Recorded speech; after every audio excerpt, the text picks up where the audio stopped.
Kalian tahu nggak logo ini?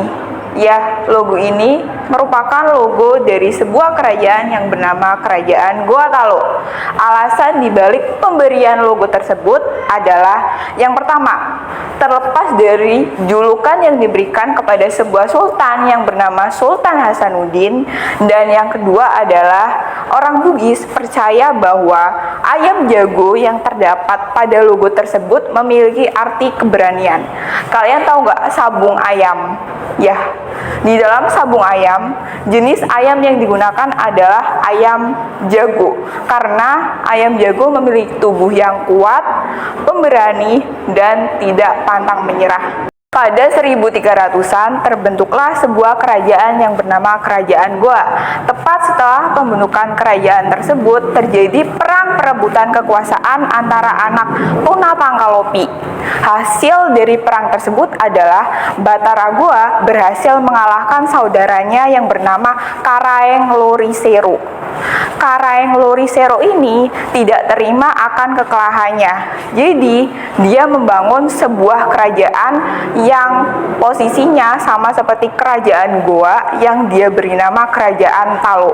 Pada 1565, dua kerajaan tersebut, yaitu Kerajaan Goa dan Kerajaan Talo, akhirnya bersatu berkat suatu sistem yang bernama Rua Karaeng Nasire atau dua raja dan satu rakyat. Kerajaan Goa Talo ini mengalami puncak kejayaan pada masa Sultan Hasanuddin. Berikutnya kita akan masuk ke aspek-aspek kehidupan yang ada pada Kerajaan Goa Talo sendiri. Yang pertama ada aspek agama.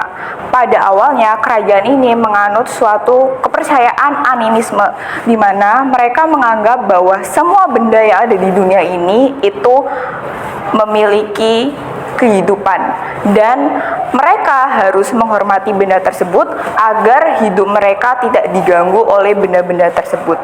Selain animisme, mereka juga menganut agama Hindu. Namun pada akhirnya kerajaan ini menjadi suatu kerajaan Islam dan raja pertama yang masuk ke dalam Islam bernama Karaeng Matoaya. Dia atau beliau masuk ke dalam Islam pada tanggal 22 September 1605. Yang kedua ada aspek ekonomi. Di dalamnya terdapat bidang maritim dan bidang perdagangan. Yang ketiga ada aspek sosial. Di dalam kerajaan ini terdapat suatu kasta, yang mana dimulai dari kasta tertinggi yang memiliki nama Anak Karaeng. Di dalam kasta tertinggi ini terdapat Anatino, Anasipue, dan Anasera. Untuk kasta menengah atau yang disebut dengan Tomaradeka, di dalamnya terdapat Tobaiji dan Tasamara. Dan untuk kasta rendah atau yang disebut dengan kasta Ata berisi para tawanan atau golongan yang kalah dari peperangan, dan mereka ini bukan budak yang sesungguhnya. Dan untuk yang terakhir atau yang keempat adalah aspek budaya. Kerajaan ini diketahui menjadi sebuah kerajaan yang kental akan agama Islam. Maka dari itu, hasil ukiran tangannya seperti kapal atau seni bangunan. Untuk seni bangunan mencangkup masjid, makam para raja, dan keraton. Selanjutnya kita akan masuk ke aspek-aspek peninggalan. Yang pertama ada benteng Fort Rotterdam. Benteng ini dibangun oleh seseorang yang bernama Lakiung. Namun sebelum direbut oleh Belanda, Lakiung ini mendirikan lagi sebuah bangunan yang bernama Sombaop.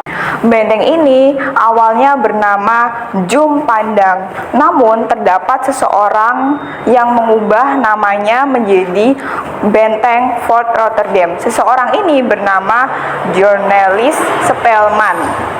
Peninggalan yang kedua ada Sombaopu. Jadi si Sombaopu ini sama pendirinya yaitu Lakuing, namun VOC atau Belanda tidak berani merenov Sombaopu.